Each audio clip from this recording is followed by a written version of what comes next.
আর এবার আমরা নজর রাখবো হাওড়ার দিকে। হাওড়ার এটিএম, সেখানে জালিয়াতির চাল। এটিএম এ লেখা হেল্পলাইনে ফোন করলেই টাকা গায়েব হয়ে যাচ্ছে। মালিপাঁচঘড়া থানায় অভিযোগ দায়ের করেছেন প্রতারিতরা। প্রতিনিধি দেবাশিস আমাদের সঙ্গে রয়েছেন, সরাসরি দেবাশিসের কাছে যাব। দেবাশিস, মালিপাঁচঘড়া থানায় যেভাবে অভিযোগ দায়ের করেছেন প্রতারিতরা, এই প্রতারণা চক্র ঠিক কিভাবে কাজ করছে?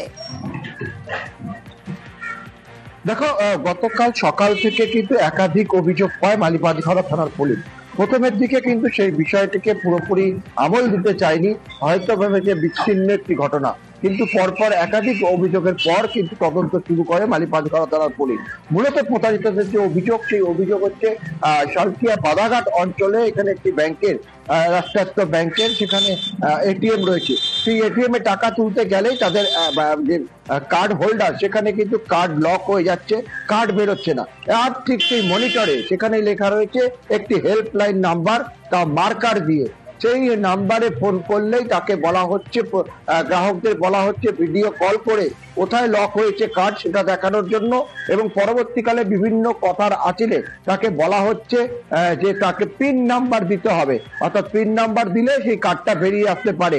তখন যে পিনটা দিচ্ছে সেই পিন নাম্বার ফলো করে বা ভিডিওগ্রাফিকে সেখান থেকে দেখে তারপরেই কিন্তু তার অ্যাকাউন্ট থেকে পুরো অঙ্ক যে গচ্ছিত যে টাকা সেটি কিন্তু উধাও হয়ে যাচ্ছে। দুটি অভিযোগ ইতিমধ্যেই মালিপাঁচঘড়া থানার পুলিশ পাওয়ার পর গতকাল বিকালেই কিন্তু সালকিয়ার এই এটিএম এ সেখানে কিন্তু তদন্ত শুরু করেছে। সেখানকার সিসিটিভি ফুটেজ চেক করা হচ্ছে, কে বা কারা এসে এই নাম্বার লিখেছিল এবং কোন রকম ক্লোন করা হয়েছে কিনা সেই কার্ড হোল্ডার, যে বারবার কেন একাধিক ব্যক্তির হয়তো মাঝে মাঝে একজন দুজনে আটকে যাচ্ছে, তারপরে আবার রিলিজ হয়ে যাচ্ছে, কেন হচ্ছে পুরো বিষয় ইতিমধ্যে তদন্ত শুরু করা হয়েছে।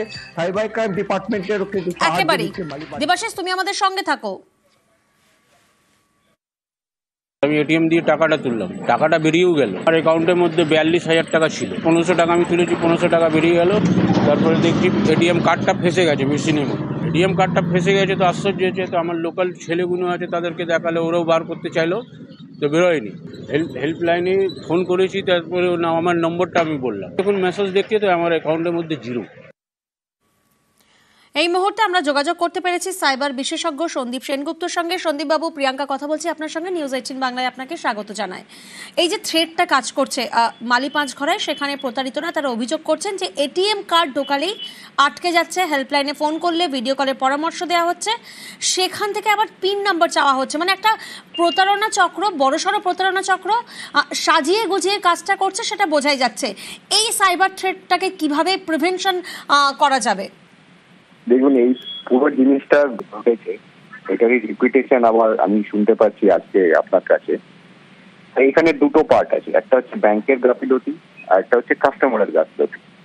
ব্যাংকের গাফিলতিটা কোথায়? ওই এটিএমটাকে ঠিক করে সুরক্ষিত করতে পারেনি, ওটা ট্যাম্পার করেছে এবং ওখানে কার্ডটা ঢোকালে আটকে গেছে। এটা ব্যাংকের সাইডে ফল্ট। এইবার ওইখানে কার্ডটা আটকে গেলে হেল্পলাইন নাম্বারটা যারা ওই পাশে একটা কাগজে লিখে গেছে, সেটা তো পরিষ্কার বোঝা যাচ্ছে তারা হচ্ছে স্ক্যামার।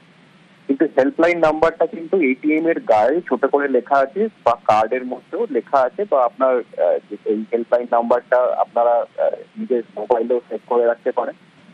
সেইখানে কল করা উচিত, যেটা গুগল ঘেটে হোক বা এটিএম গায়ে যে নাম্বারটা আছে সেটা থেকে হোক।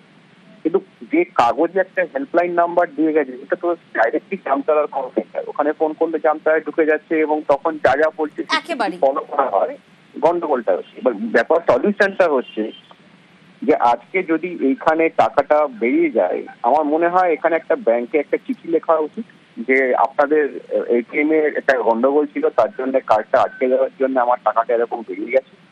এবং ব্যাংক যদি তারপরে তার কোনো কোঅপারেশন না দেয়, তাহলে সেটা রিজার্ভ ব্যাংক অফ ইন্ডিয়াকে ডাইরেক্টলি কমপ্লেন করা উচিত। আমার মনে হয় যে টাকা হারিয়েছে সেগুলো সমস্তই ফেরত পাওয়া যাবে। আচ্ছা, ধন্যবাদ।